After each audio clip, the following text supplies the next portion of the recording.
Hi hello ನಮಸ್ಕಾರ. ನಾನು ನಿಮ್ಮ Kumuda. Welcome to my YouTube channel. ನಾನು ನಿನ್ನೆ ನಿಮಗೆ ಹೇಳಿದ್ನಲ್ವಾ, ಒಂದಷ್ಟು ಗಿಡಗಳನ್ನ ನಿನ್ನೆ ನಾನು ಪರಿಚಯ ಮಾಡಿಕೊಟ್ಟೆ. ಇವತ್ತು ಇನ್ನೂ ಒಂದಷ್ಟು ಗಿಡಗಳು, ನಮ್ಮದು ಸುಮಾರಿದೆ, ಒಂದು 40 ಪಾಟ್ಗಳಿದೆ. ಇನ್ನೊಂದಷ್ಟು ಗಿಡಗಳನ್ನ ನಾನು ಇವತ್ತು ನಿಮಗೆ ಪರಿಚಯ ಮಾಡಿಕೊಡ್ತೀನಿ. ಅದ್ರ ಬಗ್ಗೆ ಒಂದಿಷ್ಟು ನನಗೆ ಗೊತ್ತಿರೋ ಇಷ್ಟು ಮಾಹಿತಿನ ನಿಮ್ಮ ಜೊತೆ ಶೇರ್ ಮಾಡ್ಕೊಡ್ತೀನಿ. ನಾನು ನಿನ್ನೆ ಇಲ್ಲಿಗೆ ಸ್ಟಾಪ್ ಮಾಡಿದ್ದೆ ಅಲ್ಲ, ಇದು ಗಣಕಿ ಗಿಡ, ಗಣಕೆ ಸೊಪ್ಪಿನ ಗಿಡನೇ. ಇದು ಕೂಡ ಬೀಜ ಎಲ್ಲ ಕಡೆ ಹರಡ್ಕೊಂಡು ಇಷ್ಟೊಂದು ಗಿಡ ಎಲ್ಲ ಕಡೆ ಆಗಿದೆ. ಎಲ್ಲ ತೊಗೊಂಡು ನಾನು ಬಜ್ಜಿ ಮಾಡ್ಬೋದು, ಅಷ್ಟು ಬೆಳೆದಿದೆ. ಮತ್ತು ಇದು ನೋಡಿ, ಇದು ವಿಳ್ಯದೆಲೆ ಗಿಡ. ವಿಳ್ಯದೆಲೆ ನಮಗೆ ಪೂಜೆಗೆ ವಿಳ್ಯದೆಲೆ ಎಲ್ಲ ಇಲ್ಲೇ ಸಿಗುತ್ತೆ. ಈಗ ಬಿಸಿಲಿಗೆ ಈ ಥರ ಚಿಕ್ಕ ಚಿಕ್ಕದಾಗಿದೆ. ಬಿಸಿಲಿಲ್ಲದೆ ಇರೋ ಟೈಮಲ್ಲಿ ನಮಗೆ ಈ ಎಲೆಗಳು ದೊಡ್ಡದಾಗೆ ಸಿಗುತ್ತೆ. ದೊಡ್ಡ ಎಲೆನೇ ಸಿಗುತ್ತೆ, ಹಾಕ್ಕೋಬೋದು. ಜೊತೆಗೆ ದೇವ್ರ ಪೂಜೆಗೆಲ್ಲ ನಮಗೆ ಇದೇ ಎಲೆನೇ ಸಾಕಾಗುತ್ತೆ. ನೋಡಿ, ಚೆನ್ನಾಗೇ ಬಿಡುತ್ತೆ. ಚಿಕ್ಕದಾಗಿದ್ರೂ ನೀಟಾಗಿರುತ್ತೆ. ನಾವು ಹೊರಗಡೆ ಹೋಗಿ ವಿಳ್ಯದೆಲೆನ ತೊಗೊಂಬರೋಕ್ಕೆ ಆಗಲ್ಲ. ಕಳ್ಸೋಕ್ಕೆಲ್ಲ ಇಡಬೇಕು ಅಂದರೆ 5 ರೂಪಾಯಿ ಒಂದು ಎಲೆ ಆ ಥರ ಇರುತ್ತೆ. ಕೆಲವೊಂದು ಸತಿ ಅದು ಸಿಗೋದೇ ಇಲ್ಲ. ಈ ಬಿಸಿಲು ಟೈಮಲ್ಲಂತೂ ಇನ್ನೂ ಜಾಸ್ತಿನೇ ಇರುತ್ತೆ, ಸಿಗೋದೇ ಇಲ್ಲ. ನಾವೊಂದು ಚಿಕ್ಕ ಪಾಟಲ್ಲಿ ಈ ಥರ ಗಿಡನ ಬೆಳೆಸ್ಕೊಂಡ್ಬಿಟ್ರೆ ನೋಡಿ, ನಮಗೆ ಪೂಜೆಗಾಗಲಿ ಇಲ್ಲ ಯಾರಾದರೂ ನೆಂಟರು ಬಂದಾಗಲಿ ಇದಿದೆ, ತುಂಬ ಇದೆ. ಇದು ಕೆಳಗಡೆ ಇಲ್ಲಿ ನೋಡಿ, ಬಳ್ಳಿ ಹೀಗೆ ಇದು ಇದೆ, ಎಲೆ ಬಳ್ಳಿ ಹಬ್ಕೊಂಡು ಆ ಕಡೆ ಹೋಗಿದೆ ಅಷ್ಟು. ಇನ್ನು ಆಚೆಯಿಂದನೂ ಎಲೆ ಬಳ್ಳಿ ಬಂದು ಇಲ್ಲಿ ಹಬ್ಸಿರೋದು. ಇದು ಎಂಡಿಂಗ್ ಪಾರ್ಟ್. ಈ ಎಂಡಿಂಗ್ ನೋಡಿ, ಇದು ಎಂಡಿಂಗು. ಇದು ಆ ಎಲೆ ಬಳ್ಳಿ ಅಲ್ಲಿರೋದು ಅಲ್ಲಿಂದ ಹಬ್ಕೊಂಡು ಬಂದು ಅದರದ್ದು ತುದಿ ಭಾಗ ಇದು ಹಬ್ಸಿರೋದ್ರಿಂದ ತುದಿ ಭಾಗ ನಮಗೆ ಇದು ಸಿಗುತ್ತೆ. ಎಲೆ ಒತ್ತೊತ್ತಾಗಿ ಬಿಡುತ್ತೆ. ಮಳೆಗಾಲದಲ್ಲಿ ತುಂಬ ಚೆನ್ನಾಗಿ ಬಿಡುತ್ತೆ ನೋಡಿ. ನಾವು ಇದಕ್ಕೆ ಗೊಬ್ಬರಗಳೆಲ್ಲ ಹಾಕೋದ್ರಿಂದ, ರೋಡಲ್ಲಿ ಸಿಕ್ಕೋ ಗೊಬ್ಬರನ ತೊಗೊಂಬಂದು ಹಾಕ್ತೀವಿ. ಬೆಂಗಳೂರಲ್ಲಿ ಎಲ್ಲಿ ಸಿಗುತ್ತೆ ಗೊಬ್ಬರ? ಮಿಸ್ಸಾಗಿ ಯಾವುದಾದ್ರೂ ಹಸುಗಳು ಸಗಣಿ ಹಾಕ್ಬಿಟ್ರೆ ಹೋಗಿ ಕಸ್ಮರ ತೊಗೊಂಡು ಆ ಗೊಬ್ಬರನ ಎತ್ಕೊಂಬಂದು ನಾವು ಇವಕ್ಕೆಲ್ಲ ಹಾಕ್ತೀವಿ. ಹಾಗಾಗಿ ಇವೆಲ್ಲ ಸ್ವಲ್ಪ ಚೆನ್ನಾಗಿ ಬೆಳ್ಕೊಂಡಿದೆ. ಸದ್ಯಕ್ಕೆ ಇಷ್ಟಿದ್ರೇ ಸಾಕು ಅನ್ಕೋತೀನಿ. ಮಳೆಗಾಲ ಬರುವಾಗ ಇನ್ನೂ ತುಂಬ ಚೆನ್ನಾಗಾಗುತ್ತೆ ಗಿಡಗಳೆಲ್ಲ. ರಾತ್ರಿ ಮಳೆ ಬಂದಿರೋದ್ರಿಂದ ಸ್ವಲ್ಪ ಶೈನಿಂಗೂ ಆಗಿದ್ದಾವೆ ಗಿಡಗಳು. ಮತ್ತು ಇಲ್ಲೊಂದು ರೋಸ್ ಗಿಡ ಇದೆ. ಇದು ರೋಸ್ ಗಿಡ. ಇದರಲ್ಲೂ ಅಷ್ಟೇ ಚೆನ್ನಾಗಿ ಹೂವು ಬಿಡುತ್ತೆ. ತುಂಬ ಅಂದರೆ ಅಷ್ಟೊಂದೇನಿಲ್ಲ. ಅವಾಗ ಒಂದೊಂದು ಮೊಗ್ಗು. ಇದು ನೋಡಿ, ಕಾಣಿಸ್ತಾ ಇದೆಯಾ? ಮೊಗ್ಗು ಇದು. ನೆಕ್ಸ್ಟು ಇದು ಒಂದು ಹೂವುದು ಗಿಡ. ಈ ಹೂವದು ಇದು ಒಂದು ಜಾತಿಯ ಮಲ್ಲಿಗೆ ಹೂವು. ಇದು ಸ್ಮೆಲ್ಲೇನಿರಲ್ಲ, ಆದರೆ ಇದು ಹಬ್ಬಿಕೊಂಡ್ರೆ ಇಡೀ ಮನೆ ಫುಲ್ಲು ಆಲ್ಮೋಸ್ಟು ದೊಡ್ಡದಾಗಿ ಜಾಸ್ತಿಯಾಗಿ ಹಬ್ಕೊಳ್ಳುತ್ತೆ. ಇದು ನಮಗೆ ಇದು ಸೂಜಿ ಮಲ್ಲಿಗೆ ಆ ಥರ ಅನಿಸುತ್ತೆ. ಇದು ಸೂಜಿ ಮಲ್ಲಿಗೆ ಗಿಡದ ಥರ ಕಾಣಿಸುತ್ತೆ ನೋಡಿ ಮೊಗ್ಗು. ಈ ಮೊಗ್ಗು ನೋಡಿ, ಸೂಜಿ ಮಲ್ಲಿಗೆ ಹೂವತ್ತು ಮೊಗ್ಗು ಥರನೇ ಕಾಣಿಸುತ್ತಲ್ಲ, ಹಾಗಾಗಿ ಇದು ಮಲ್ಲಿಗೆ ಹೂವು ಅಂತಲೇ ನನಗೆ ಅನಿಸುತ್ತೆ. ಮಲ್ಲಿಗೆ ಹೂವು ಸ್ಮೆಲ್ಲೇ ಇದೆ, ಮಲ್ಲಿಗೆ ಹೂವದ ಸ್ಮೆಲ್ಲೇ ಇದೆ. ಇದು ಸೂಜಿ ಮಲ್ಲಿಗೆ, ಇದರ ಹೆಸರು ಸೂಜಿ ಮಲ್ಲಿಗೆ. ಪೂರ್ತಿ ಹಬ್ಬಿದ್ರೆ ತುಂಬ ಚೆನ್ನಾಗಿರುತ್ತೆ, ತುಂಬ ಹೂ ಬಿಡುತ್ತೆ ಈ ಗಿಡ. ನೋಡಿ, ನಮ್ಮದು ಇಷ್ಟು ಹಬ್ಬಿದೆ, ಅಷ್ಟು ಹಬ್ಕೊಂಡಿದೆ ಈ ಗಿಡ. ಹೂವೂ ಇದೆ ಸುಮಾರು, ಅಲ್ಲೊಂದು ಹೂವೂ ಇದೆ. ಮತ್ತು ಇದೊಂದು ರೋಸ್ ಗಿಡ ನೋಡಿ, ಇದರಲ್ಲಿ ಮೊಗ್ಗಿಲ್ಲ. ಮತ್ತು ಬಿಸಿಲಿಗೆ ನೋಡಿ, ನೀರು ಹಾಕಿದರೂ ಕೂಡ ಬಿಸಿಲು ಶಾಖಕ್ಕೇ ನೋಡಿ ಹೆಂಗೆ ರೆಡ್ ಆಗೋಗಿದೆ ಈ ಎಲೆ. ಬಿಸಿಲು ಶಾಖದಿಂದನೇ ಇದೆಲ್ಲ ಈ ಥರ ಆಗಿರೋದು, ರೆಡ್ ಆಗೋಗಿದೆ ಇದು.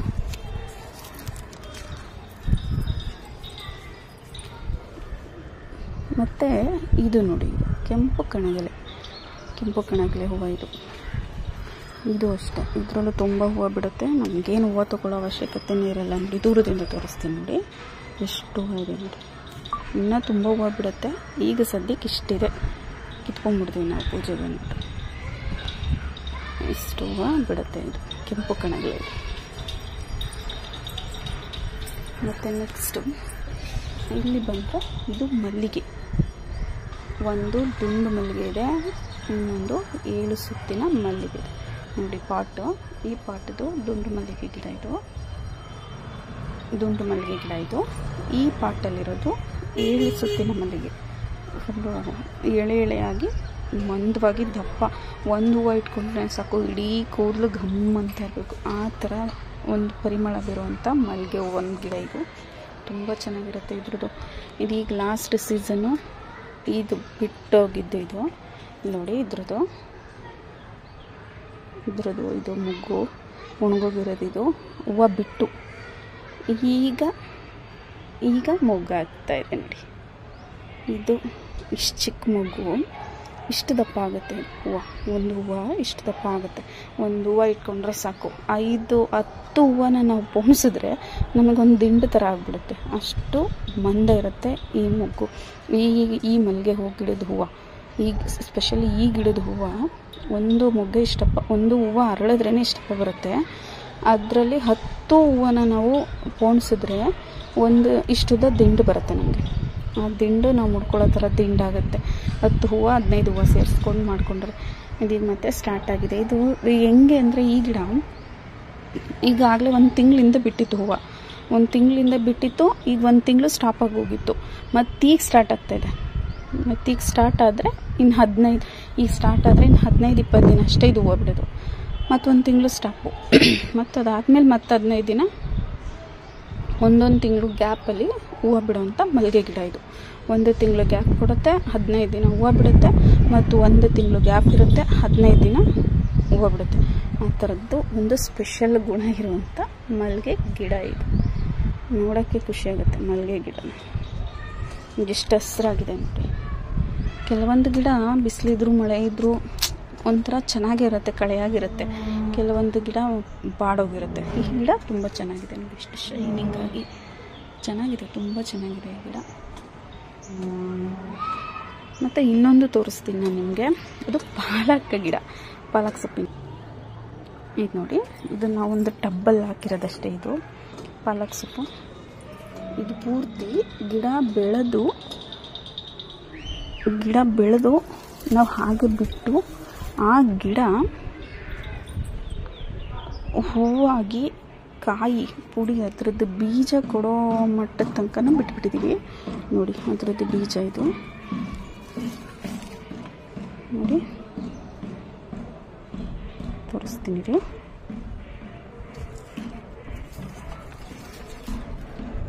ನೋಡಿ ಬೀಜ ಅದರದ್ದು, ಪುದೀನ ಬೀಜ, ಪಾಲಕ್ ಬೀಜ ಇದು. ಇದು ಪೂರ್ತಿ ಈ ಥರ ನಿಮಗೆ ಕಾಣಿಸ್ತಾ ಇರ್ಬೋದು.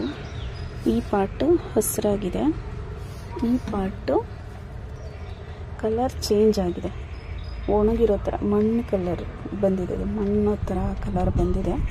ಇದು ಇಷ್ಟ ಆಗಬೇಕು. ಇನ್ನೂ ಅದು ಆ ಕೆಂಪು ಫುಲ್ ಕೆಂಪಾಗಿ ಒಣಗಿ ಈ ಥರ ಒಂದು ಡ್ರೈ ಆಗಬೇಕು, ಈ ಥರ ಅಷ್ಟೆ. ಇಷ್ಟು ದೊಡ್ಡದಾಗಿ ಹರಟ್ಕೊಂಡಿದೆ. ಇಲ್ಲೂ ಕೂಡ ಅದೇ ಇದೆ. ಈ ಪಾಲಕ್ ಎಲೆನ ನೋಡ್ಬೋದು. ಇದು ಬಿತ್ತನೆ ಆಗಿರೋದ್ರಿಂದ ಪಾಲಕ್ ಎಲೆ ಇಷ್ಟು ಚಿಕ್ಕದಾಗಿದೆ. ಬಿತ್ತನೆ ಆಗಿರೋದ್ರಿಂದ ಪಾಲಕ್ ಎಲೆ ಇಷ್ಟು ಚಿಕ್ಕದಾಗಿದೆ. ಇಲ್ಲ ಅಂದರೆ ಇದು ತುಂಬ ದೊಡ್ಡ ಎಲೆನೇ ಬಿಟ್ಟಿತ್ತು, ತುಂಬ ದೊಡ್ಡ ಎಲೆನೇ ಬಿಟ್ಟಿತ್ತು. ನಾವು ಆ ಟೈಮಲ್ಲಿ ಕುಯ್ಕೊಳ್ಳುವಾಗ ಆಮೇಲೆ ಒಂದಷ್ಟು ದಿನ ಹಂಗೆ ಬಿಟ್ವಲ್ಲ, ಆವಾಗ ಅದು ಥರ ಒಂದು ಚಿಕ್ಕದಾಗಿಬಿಡುತ್ತೆ. ನಾವು ಈಗ ಬಿತ್ತನೆಗೆ ಅಂತ ಬಿಟ್ಟಾಗ ಎಲೆಗಳು ಚಿಕ್ಕದಾಗುತ್ತೆ, ಬೀಜಗಳು ತುಂಬ ದೊಡ್ಡ ಬೀಜಗಳಾಗಿರುತ್ತೆ ನೋಡಿ. ಎಲ್ಲ ಬೀಜನೇ ಇದು. ಇದನ್ನೆಲ್ಲ ನಾವು ಒಣಗಿಸಿಟ್ಕೊಂಡ್ರೆ ಸ್ವಲ್ಪ ಬೀಜನ ನಾವು ಪಾಟಲ್ಲಿ ಹಾಕ್ಕೊಂಡೇ ಆರಾಮ್ಸೆ ಪಾಲಕ್ ಸೊಪ್ಪನ್ನ ಬೆಳ್ಕೊಬೋದು. ನೋಡಿದ್ರ ಎಷ್ಟು ದೊಡ್ಡದಾಗಿದೆ ಈ ಗಿಡ ಅಂತ. ಮತ್ತು ನಾನು ನಿಮಗೆ ಇನ್ನೊಂದು ಚಿಕ್ಕ ಗಿಡ ತೋರ್ಸೋದನ್ನ ಮರ್ತಿದ್ದೆ. ನಾವು ಡೈಲಿ ತಿಂಡಿಗಳಿಗೆ ಯೂಸ್ ಮಾಡುವಂಥ ಪುದೀನ ಸೊಪ್ಪನ್ನ ತೋರ್ಸೋದು ಮರ್ತಿದೆ. ಬನ್ನಿ ಇವಾಗ ಪುದೀನ ಸೊಪ್ಪನ್ನ ತೋರಿಸ್ತೀನಿ. ಅದು ಪುದೀನ ಚೆನ್ನಾಗಿತ್ತು, ಈಗ ಅದು ಸ್ವಲ್ಪ ಒಣಗುದಂಗಾಗಿದೆ, ಏನು ಅಂದ್ಕೋಬೇಡಿ. ಅದು ನೋಡಿ ಪುದೀನ ಚಿಕ್ಕದಾಗಿ ಪಲಾವ್ ಮಾಡಿದಾಗ, ಚಿಕನ್ ನಾನ್ ವೆಜ್ ಏನಾದ್ರು ಮಾಡುವಾಗ ಈ ಸಾಕಾಗಿರ್ತಿತ್ತು. ಈ ಪಾಟ್ ತುಂಬ ಬೆಳೀತಿತ್ತು, ನನಗೆ ಸಾಕಾಗಿರ್ತಿತ್ತು. ಈಗ ಬಿಸಿಲಿರೋದ್ರಿಂದ ಇಲ್ಲಿ ಒಣಕೊಂಡಿದೆ. ಒಣಗಿರೋದ್ರಲ್ಲೇ ಚಿಗುರಿದೆ. ಒಣಕೊಂಡಿದೆ ಪುದೀನನೇ. ಇದು ಒಣಗಿರೋದ್ರಲ್ಲಿ ಇದು ಚಿಗುರಿದೆ. ಸಾಕು. ನಮ್ಮ ಮನೆ ಒಂದಕ್ಕೆ ನಾವು 4 ಜನ ಇರೋದು. ಇಲ್ಲಿ ಬಿಡೋ ಅಷ್ಟನ್ನು ಕಟ್ ಮಾಡ್ಕೊಂಡ್ರೆ ಸಾಕಾಗುತ್ತೆ ನಮಗೆ ಪುದೀನ. ಚಿಗುರಿದ್ರೆ ಇದೇ ಸಾಕಾಗತ್ತೆ. ಚಿಗುರುತ್ತೆ ಇದು ನೋಡಿ, ಪುದೀನ ಗಿಡ. ಯಾವುದೋ ಒಂದು ಮೆಣಸಿನ್ಕಾಯಿ ಗಿಡ ಬೇರೆ ಉಟ್ಕೊಂಡಿದೆ ನೋಡಿ, ಮೆಣಸಿನ್ಕಾಯಿ ಗಿಡ. ಕೆಲವೊಂದು ಸತಿ ಟೀ ಮಾಡುವಾಗಲೂ ಕಿತ್ಬಿಟ್ಟು ಹಾಕ್ಬಿಡ್ತೀನಿ ನಾನು ಸ್ವಲ್ಪ. ಇದು ಒಂದು ಎಲೆ ಇಷ್ಟು ಕಿತ್ತರೆ ಸಾಕು, ಖುಷಿಯಾಗುತ್ತೆ. ಒಂಥರ ಪುದೀನ ಫ್ಲೇವರ್ ಟೀ ಚೆನ್ನಾಗಿರುತ್ತಲ್ಲ, ಹಂಗಾಗಿ. ನೆಕ್ಸ್ಟ್ ನಿಮಗೆ ಮುಂದೆ ಇರೋ ಪಾಟ್ಗಳು ತೋರಿಸ್ತೀನಿ ಬನ್ನಿ. ಇಲ್ಲಿ ಬಂದರೆ ನಿಮಗೆ ನಾನು ಮನಿ ಪ್ಲ್ಯಾಂಟ್ ಹಾಕಿದ್ದೀನಿ. ಮನಿ ಪ್ಲ್ಯಾಂಟ್ ಇದು ನೋಡಿ, ಇದು ಮನಿ ಪ್ಲ್ಯಾಂಟು. ಅದ್ರ ಮಧ್ಯೆ ಒಂದು ತುಳಸಿ ಗಿಡ ಇದೆ ನೋಡಿ, ತುಳಸಿ. ಇದು ತುಳಸಿ ಗಿಡ. ಫಸ್ಟ್ ಇಲ್ಲಿ ಒಂದು ತುಳಸಿ ಗಿಡ ಇತ್ತು, ಅದ್ರ ಜೊತೆ ಮನಿ ಪ್ಲ್ಯಾಂಟ್ ಇತ್ತು. ಅದಾದಮೇಲೆ ಅದು ತುಳಸಿ ಗಿಡ ತುಂಬ ದೊಡ್ಡದಾಗಿ ಸ್ಪ್ರೆಡ್ ಆಗೋಗಿತ್ತು ಅಂತ ಹೇಳಿ ನಾನು ಆ ತುಳಸಿ ಗಿಡನ ಕಟ್ ಮಾಡೋಕ್ಕೆ, ದೊಡ್ಡದಾಗಿತ್ತು ಫುಲ್, ಇಡೀ ಇಷ್ಟಾಗಲ್ಲ, ತುಂಬ ತುಳಸಿ ಗಿಡನೇ ಇತ್ತು, ಮರದ ಥರ ಬೆಳ್ಕೊಂಬಿಟ್ಟಿತ್ತು. ಅದನ್ನು ಕಿತ್ತಾಕಿದ್ಮೇಲೆ ಈ ಮನಿ ಪ್ಲ್ಯಾಂಟ್ ಒಂದಾಯಿತು. ಇವಾಗ ಅದು ಅದ್ರದ್ದು ಒಂದು ಚಿಕ್ಕ ಬೀಜ ಇತ್ತೇನು, ಅದು ಬೆಳ್ಕೊಂಡಿದೆ. ತುಳಸಿ ಗಿಡ ಆಗ್ತಾಯಿದೆ, ಚೆನ್ನಾಗಿದೆ ತುಳಸಿ ಗಿಡ. ಇದು ಮನಿ ಪ್ಲ್ಯಾಂಟು ಹಬ್ಸಿದ್ದೀನಿ. ಇಷ್ಟು ಮಾತ್ರ ನೋಡಿ, ಇಷ್ಟು ಮಾತ್ರ ಇದು ಹಬ್ಬಿರೋದು. ಇಲ್ಲಿಂದ ಫುಲ್ ಕಡ್ಡಿ. ಇಲ್ಲಿ ನೋಡಿ ಮೇಲೆ ಚಿಗುರಿದೆ, ಮೇಲಿಂದ ಚಿಗುರುಕೊಂಡಿದೆ. ಚೆನ್ನಾಗಿದೆ, ಫ್ರೆಶ್ ಆಗಿದೆ, ಫ್ರೆಶ್ ಆಗಿ ಪಳ ಪಳ ಹೊಳಿತೈತೆ. ಇಷ್ಟು ಪೂರ್ತಿ ಕಡ್ಡಿ ಇದೆ. ಹಿಂದೆಯಿಂದ ತೋರಿಸ್ತೀನಿ ನೋಡಿ. ಅಲ್ಲಿ ಗಿಡ ಇದೆ, ಪಾಟ್ ಇದೆ. ಕಾಲು ಭಾಗ ಮಾತ್ರ ಹಬ್ಬಿದೆ ಅದು ಅಷ್ಟೇ, ಮತ್ತು ಮುಕ್ಕಾಲು ಭಾಗ ಫುಲ್ಲು ಕಡ್ಡಿನೇ ಇದೆ. ಅದ್ರ ಬಳ್ಳಿ ಇದೆ. ಅದ್ರ ಮೇಲೆ ನೋಡಿ ಚಿಗುರಿದೆ. ಈ ಮನಿ ಪ್ಲ್ಯಾಂಟ್ ಇದು. ಅದು ಬಿಟ್ಟರೆ ಇದು ಮನೆ ಮುಂದೆ ಇಟ್ಕೊಂಡಿರೋ ಲೋಳೆ ರಸ. ಇದು ಇದ್ರದ್ದು ಗುಣಗಳನ್ನ ನೆನೆ ಹೇಳಿಬಿಟ್ಟಿದ್ದೀನಿ, ಇನ್ನೂ ಇದೆ, ಅದು ಸಪ್ರೇಟಾಗಿ ಒಂದು ವಿಡಿಯೋ ಮಾಡಿ ಹಾಕ್ತೀನಿ. ಮತ್ತು ಇದು ನೋಡಿ ಪತ್ರೆ, ಕಸ್ತೂರಿ ಪತ್ರೆ ಅಂತಾರಲ್ಲ ಅದು. ಹೂವು ಸೀರಿಯಸ್ಲಿ ಹೂವು ಇಲ್ಲವೇ ಇಲ್ಲ ಅಂತ ಅನ್ನುವಾಗ ಈ ಪತ್ರೆನ ಕಿತ್ಬಿಟ್ಟು ನಾವು ದೇವ್ರಿಗೆ ಇಡ್ತೀನಿ. ನಾನು ಇಡ್ತೀನಿ, ದೇವ್ರಿಗೆ ಇಡ್ತೀನಿ. ಚೆನ್ನಾಗಿರುತ್ತೆ. ಇದು ಒಳ್ಳೆ ಪರಿಮಳ ಕೊಡುತ್ತೆ ನಮಗೆ, ಚೆನ್ನಾಗಿರುತ್ತೆ. ಹೂವು ಇಲ್ಲದೆ ಇರುವಾಗ ಏನು ಟೆನ್ಷನ್ ಇಲ್ಲ. ಇದನ್ನು ಕಿತ್ಬಿಟ್ಟಿಡ್ಬೋದು. ಇಲ್ಲಿ ತುಳಸಿ ಇದೆ, ತುಳಸಿ ಗಿಡ. ಮತ್ತಿದೆ ತುಂಬೆ ಹೂವು, ಇಲ್ಲೊಂದಿದೆ ತುಂಬೆ ಹೂವು. ಮತ್ತು ಈಗ ಸ್ಪೆಷಲಿ ಈ ಒಂದು ವಾರದ ಹಿಂದೆ ಮದುವೆ ಆಯಿತು. ಆ ಮದುವೆಲಿ ಬಂದಿರೋ ಪುಟಾಣಿ 3 ಗಿಡಗಳು, ಅದನ್ನು ತೋರಿಸ್ತೀನಿ ಬನ್ನಿ. ಇದು ನೋಡಿ ದಾಸವಾಳ. ಯಾವ ಕಲರ್ ಅಂತ ಗೊತ್ತಿಲ್ಲ, ಮದುವೆ ಮನೆಯಲ್ಲಿ ಕೊಟ್ಟಿರೋದು ಇದು ದಾಸವಾಳ. ಇದು ಮಲ್ಲಿಗೆ, ಇದ್ರ ಮಲ್ಲಿಗೆ ಹೂವು ಬಿಟ್ಟಾಗ ನಿಮಗೆ ತೋರಿಸ್ತೀನಿ. ತುಂಬ ದೊಡ್ಡದಾಗಿ ಬರುತ್ತೆ ಈ ಮಲ್ಲಿಗೆ ಹೂವು. ಇಷ್ಟು ದೊಡ್ಡ ಎಳೆಯಾಗಿ ಮಲ್ಲಿಗೆ ಹೂವು ತುಂಬ ಸ್ಮೆಲ್ ಇರುತ್ತೆ. ಈ ಸ್ಮೆಲ್ಲು ಈಗ ಬಿಟ್ಟಿದ್ದಾಗಲೇ 3-4 ಹೂವು ಬಿಟ್ಟಿತ್ತು. 4 ಹೂವು ಬಿಟ್ಟಿದ್ದು. ಇದು ಕೂಡ ಇದನ್ನು, ಈ ಹೂವು ಒಳಗಡೆಗೆ ಸ್ಮೆಲ್ ಬರ್ತಿರುತ್ತೆ, ಅಷ್ಟು ಚೆನ್ನಾಗಿದೆ. ಇದು ಅಷ್ಟೇ, ಇದು ಮಲ್ಲಿಗೆ ಗಿಡನೇ. ಇದು ನೋಡಿ, ಈಗ ಇದು ಕೂಡ ಇದು ತಂದಾಗಿಂದ ಇದೇನಷ್ಟು ಹೂವು ಬಿಟ್ಟಿಲ್ಲ. ಇದು ಬಿಟ್ಟಿತ್ತು, ಈ ಚಿಕ್ಕ ಗಿಡ ಬಿಟ್ಟಿತ್ತು, ಇದು ಬಿಟ್ಟಿಲ್ಲ. ಇದೀಗ ಮೊಗ್ಗು ಹಾಕಿದೆ ನೋಡಿ. ಈಗ ಮೊಗ್ಗಿರೋದು ಇದು ಪುಟಾಣಿ ಮೊಗ್ಗು. ಕಾಣಿಸ್ತಾ ಇದೆಯೇನೋ ಗೊತ್ತಿಲ್ಲ, ನೋಡಿ ಪುಟಾಣಿ ಮೊಗ್ಗು ಈಗ ಬಿಟ್ಟಿದೆ ನೋಡಿ. ಪುಟಾಣಿ ಮೊಗ್ಗು 2, 3, 4, 5, 6 ಮೊಗ್ಗು, 7 ಮೊಗ್ಗು ಬಿಟ್ಟಿದೆ. ಇಷ್ಟು ಚಿಕ್ಕ ಗಿಡ ನೋಡಿ, ಇಷ್ಟೇ ಇರೋದು ಇದು. ನನ್ನ ಕೈಗಿಂತ ಚೂರು ಉದ್ದ ಇದೆ, ಇಷ್ಟೇ ಇರೋದು. 7 ಮೊಗ್ಗುನ ಇದು ಬಿಟ್ಟಿದೆ. ಇರಲಿ, ಬೆಳೆಸೋಣ.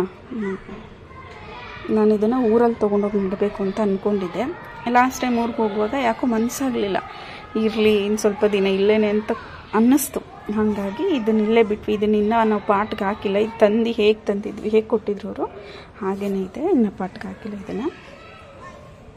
ಪಾಟ್ ತೊಗೊಂಬಂದು ಹಾಕಬೇಕು. ನನಗೆ ಊರಿಗೆ ಇಡಬೇಕು ಅಂತ ಆಸೆ, ಯಾಕಂದರೆ ಇಲ್ಲಿ ಓನರ್ ಬೈತಾರಲ್ಲ, ಅದಕ್ಕೆ. ಖುಷಿ ಆಯಿತಾ ನೋಡಿ. ನನ್ನ ಗಿಡದ್ದು ವ್ಲಾಗ್ ಹೇಗಿತ್ತು ಅಂತ ಕಮೆಂಟ್ ಮಾಡಿ ತಿಳಿಸಿ. ಇನ್ನೂ ಹೆಚ್ಚಿನ ವಿಡಿಯೋಗಳನ್ನ ನಾನು ನಿಮಗೆ ಶೇರ್ ಮಾಡ್ತೀನಿ. Thank you.